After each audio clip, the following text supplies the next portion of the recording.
Hello everyone, today, I'll recap the movie Code 8, Part 2. Look, this is a very special character. His eyes emit electric sparks, and his hands also produce continuous lightning. The group of people standing in front of him were using fire to control him, but they didn't expect that when electricity came into contact with water, the destructive power would be extremely great. Although those mutants didn't die, they were seriously injured. So who is this guy with such terrible power? Let's follow my recap today. At the beginning of the movie, Connor was released from prison. A car came from afar to pick him up, and the driver was Garrett, the person who helped him improve his superpowers in the previous part. Currently, Garrett is the boss of the city. Connor refused to go with him, because he didn't want to be involved with him. Currently, most people with superpowers are from the poor class. Gradually, they began using their superpowers for illegal activities, including producing a drug called psych from the spinal fluid of mutants, which was sold on the streets. The police were forced to use force to control crime, but public opinion raised new concerns. People believed that the police officers were abusing their power and killing innocent people. Therefore, the police have been replaced by robot dogs. These robots are not capable of attacking but can withstand any attack. In an old apartment complex, Turok was making toast for his sister. She was a good student, but her family did not have enough money to buy books. Turok promised to earn more money to help his sister study. The next morning, the Lincoln City Police Department introduced the police dog robot, showing that it was friendly to the community, and only had the task of monitoring and reporting where crimes occurred. Above the building, Garrett runs a drug factory called Psych. However, he doesn't force anyone to join. It's all voluntary. Turok wants to earn some extra money to support his sister, but when he applies for a job delivering contraband, Garrett turns him down because it's too dangerous. Meanwhile, Sergeant Kingston tries to justify their previous wrong decision regarding security. To fix it, they have created an with the people-friendly police dog robot. When in danger, the robot just needs to push the criminals' legs to make them fall. It sounds strange, but it is very effective. Even the community is encouraged to play with the police dog robot. But nearby, Pavani notices something, and the robot dog is also staring at her. That night, Garrett prepares a bag of money to deliver to someone, and has asked his juniors to do this secretly. In fact, this was a bribe to the city police station, and Turok, who was hiding nearby, witnessed the whole thing. Garrett's men drove to an alley, threw the bag of money into an iron box, and locked it. As soon as the two left, Turok quickly broke the lock to get the bag, but before he could leave, the police showed up. They couldn't find the money, and they were furious. The police officer who received the bribe was Kingston, who ordered his men to search around while he used a flashlight to shine in every corner. When the police saw Turok, he running away in panic. The police then set a police dog to chase him. Although Turok ran quite far, he could not compare his speed to a robot dog. Fortunately, he hid in a warehouse and locked the door. The robot dog tried to break in, but could not. When he saw it leave, Turok breathed a sigh of relief. But no one expected that the dog had entered through the back door. Turok was counting money with a happy smile, because he had enough money to pay for his sister's education. Suddenly, a strange noise from upstairs scared him, causing him to stumble and drop his bag of money. That moment helped the dog discover him. Turok slowly backed away, but unfortunately stepped on a pile of scrap metal. The dog immediately rushed towards him. In a moment of danger, he used his superpower to camouflage himself, making the dog not notice his presence. Relieved, Turok hugged his backpack money and returned home. However, the dog was very smart. It hid in a corner to ambush Turok, then shot a stun gun, causing him to collapse to the ground. Turok panicked and raised his hands to beg for his life. Kingston wanted to keep the incident a secret, so he ordered his men to kill Turok. The robot dog injected Turok with some kind of solution. After a short while, the drug took effect, causing Turok to gradually lose strength and eventually die on the spot from. The robot dog then checked the camera to confirm whether Turok was really dead or not. At that moment, Pavani passed by and saw her brother dead, and the robot dog charged at her aggressively. In another development, Connor took a job as a cleaner at a community center. Meanwhile, at the Lincoln police station, the dog that chased Pavani the night before was badly damaged. The police were puzzled as to what had happened. Fortunately, it still captured a vague image of the girl. While cleaning, Connor accidentally found Pavani in a warehouse. She was still in shock and fear over her brother's death. Suddenly, the police appeared outside the community center. They wanted to go in to search for the suspect, but the manager locked the door, preventing them from entering. Connor leading Pavani out the back door. They did not realize they were being recorded by the camera. the Kingston police came to find the boss, Garrett, to ask him to hand over Pavani and Connor. Meanwhile, Connor took Pavani to his apartment. The news was reporting Tarak's death, claiming that he had died from a drug overdose. Pavani could not accept this deception, so her angrily used his superpower to damage the TV. Pavani sensed the police approaching. Outside, the police had deployed 2 cars and a drone, along with dogs, to search for the two. As the police broke down the inner door, Connor slipped out through another door. As soon as he got out, 2 guards descended from above. It was clear that the police had resorted to drastic measures. Connor did not hesitate. He immediately zapped the guards, damaging their systems with his massive current.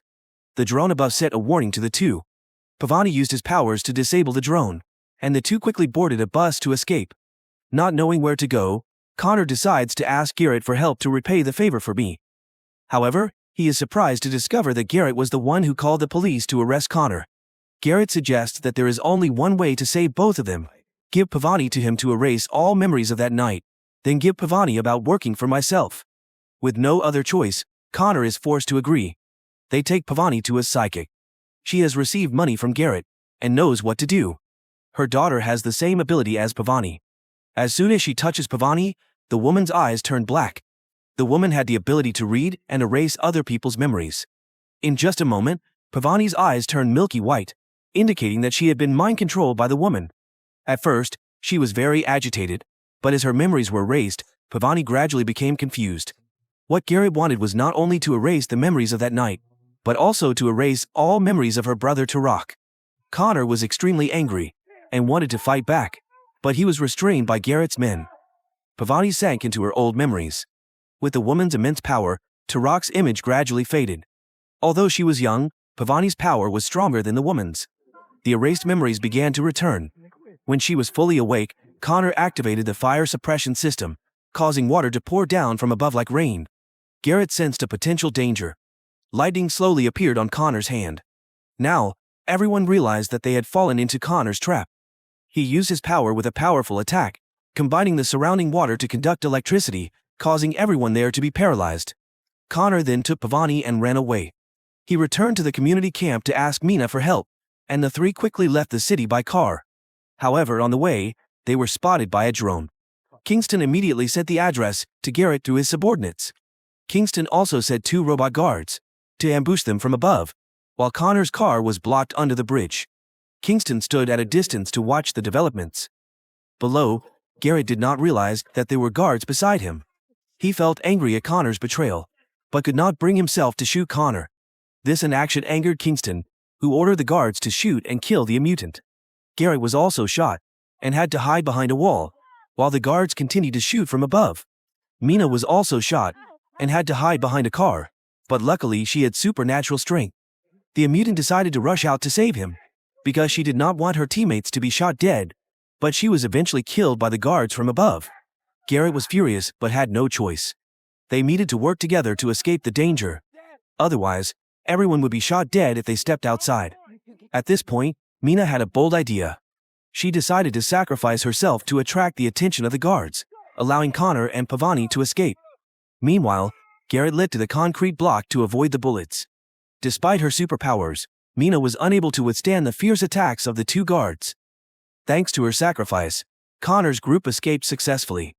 That night, Garrett's group went to a shelter for children with superpowers. Here, Connor temporarily set aside his hatred and took care of Garrett. That night, Connor suggested that they use a truck to escape the city, but Pavani objected because her feared that the enemy would chase them. The next morning, Davis, a policeman, arrives to meet their group. He is an upright man who has tried to overthrow Kingston many times, but has failed because of Kingston's power and corruption. Kingston has used money to bribe officials, and the crime rate has dropped to a 6-year low. No matter how much they complain, it is useless. Pavani thinks that the dog attacked his brother, and it may have recorded the incident. If they can get this evidence, they can bring Kingston to justice.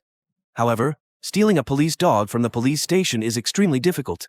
Davis recalls that Kingston has a robot dog at home. If they can capture it, Pavani can use his powers to extract the animal's memories. Connor starts an old car with his hands, and while driving, Garrett reveals that he is not Kingston's only partner. Kingston often splits profits with several drug dealers. When they came to his house, his wife was home alone. The two pretended to be co-workers visiting Kingston, and his wife, unaware, let them in. Meanwhile, Kingston had returned home, and when Pavani saw him, she quickly hid in a corner to watch. As soon as Kingston entered the house, his wife announced that they were visitors. When Kingston saw Garrett and Connor, he immediately understood what was going on. A sharp knife was in front of him, but Kingston kept a fake smile and talked to them. Downstairs, Pavani broke in, and as soon as she touched the police dog, it immediately triggered an emergency alarm. A police officer on duty immediately called Kingston on the walkie-talkie, but received no response. At that moment, Pavani felt extremely scared. Upstairs, when his wife had just gone down to the kitchen to cook, Kingston returned and used his superpowers to attack Garrett. But no matter how hard he tried, he could not defeat Garrett. Connor went down to help Pavani. He said that sometimes, instead of trying to control it, just letting it sleep was enough. With encouragement, Pavani felt more confident. Up above, Kingston's wife appeared so the two stopped fighting.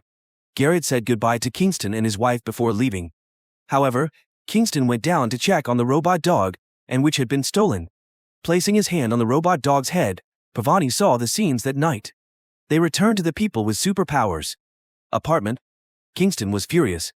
He ordered his subordinates not to bring guards or heavy weapons, just to prepare as usual. As soon as they returned to the apartment, Garrett changed his plan. He used force to control Connor. Garrett wanted to take advantage of this weakness to negotiate with Kingston. From now on, this residential area would no longer be interfered by the police. Outside, the police had surrounded the area. Kingston didn't want his actions to be discovered. Garrett carried the robot dog's body out. When the robot dog's head was nowhere to be seen, Kingston understood everything. Garrett asked Kingston to split the bribe in half, and forbade the police from entering the area, especially not to touch Connor and Pavani. Otherwise, he would reveal Kingston's secret to the entire city. At this time, Kingston was extremely angry. Secretly stabbed Garrett with a knife, saying that Garrett was still too young, and now he would show Garrett the power of the entire state system, including the police, judges and politicians. He was the real boss of his city. Up high, Pavani looked out the window, and saw that the situation was very tense. Why did the police storm this area? It was obvious that the deal between Garrett and the police had failed. Reporters and media were also gathering there. Pavani knew they had one last chance. Connor convinced everyone to hand over the robot dog's head to him. By then, the police dogs had broken down the door. Kingston led a group of police in with shields and weapons. Pavani signaled for everyone to join forces. Kingston backed away, and the two sides began to fight. Connor threw his punches, but was blocked by the shield, while the police used tasers to continuously fire at the mutants. One of the mutants with the ability to control fire set the room on fire, putting the police in a difficult position. Suddenly, the police dog threw something into the fire, and the fire went out immediately. Attacked, the mutants immediately fought. Although the police had defensive weapons, they were no match for the mutants. Pavani and Connor escaped to the basement. Upstairs, unable to fight back against the mutants, Kingston used his superpowers, and the gun on his belt to shoot and kill one of the mutants. Below, Garrett hears gunshots, signaling that the police have killed someone. The people around him become more angry at the police. Connor and Pavani are spotted by a police dog. Connor uses electricity to fight the dog, but is unsuccessful. The police dog charges forward, intending to attack Connor with its tail. However, he reacts in time and uses electricity, causing the entire room to lose power. After a while, the light gradually returned, and the robot also recovered its function. It used the injection containing the poison that killed Turok the before to inject Connor. Because it was so unexpected, he had no time to fight back. Just when the situation became dangerous, Pavani controlled the robot to stop before it injected all the poison into Connor. At this moment, a police officer appeared and ordered the police dog to move towards the two, but he did not expect that Pavani could also control the robot dog. The two dogs got into a fight, while Pavani's dog quickly dispatched its opponent. However, Pavani did not stop there. Her determination for revenge was great. Pavani controlled the dog to attack the police officer. Panicking, he pulled out his gun and fired, but unfortunately hit Pavani instead. Connor immediately carried her outside. Outside, the police pointed their guns at them and ordered them to stop. Connor collapsed to the ground from exhaustion. One of the police officers tried to use the police dog to attack them, but Garrett used his superpowers to block it. The robot dog had been distorted by Garrett. The police pointed their guns at Garrett, but Davis appeared in time to save him. Connor borrowed the female reporter's live camera. and transferred energy to the robot's head. Pavani used all his remaining strength to transmit data from the police dog to the camera. This scene was broadcast live nationwide, and Kingston himself revealed the shocking. Not only that, the police dog also attacked and killed a mutant. At this point, Kingston also appeared, ordering his men to shoot Connor and the girl. When Kingston learned that the truth had been exposed, he pulled out a gun and intended to kill them. Garrett used all his strength to restrain Kingston, pointing the gun at his head. However, Garrett did not want to simply kill him. Garrett wanted him to pay for what he had done. His wife also saw the true face of her husband. Soon, Connor took over center, opened it to mutant children, and Pavani also recovered. Kingston was charged with corruption and his accomplices were also arrested. The city council will compensate the mutant community. At the end of the film, Garrett is imprisoned for drug trafficking. The film ends here, and it is unclear what the future holds for the mutant community. They are also just humans and want to be treated equally. Perhaps it is their special abilities that make many people afraid. Thus, when one is given extraordinary powers, it also means that their responsibility is great. When pushed to the edge, people often have to fight for the chance to survive. Therefore, we should not force others too much. In your opinion, is possessing superpowers a good or bad thing? This question depends on how you use that power. Thank you for watching. If you find it interesting, please give me a like and leave a comment about this movie. Especially, don't forget to subscribe to the channel to follow my latest recap. See you again.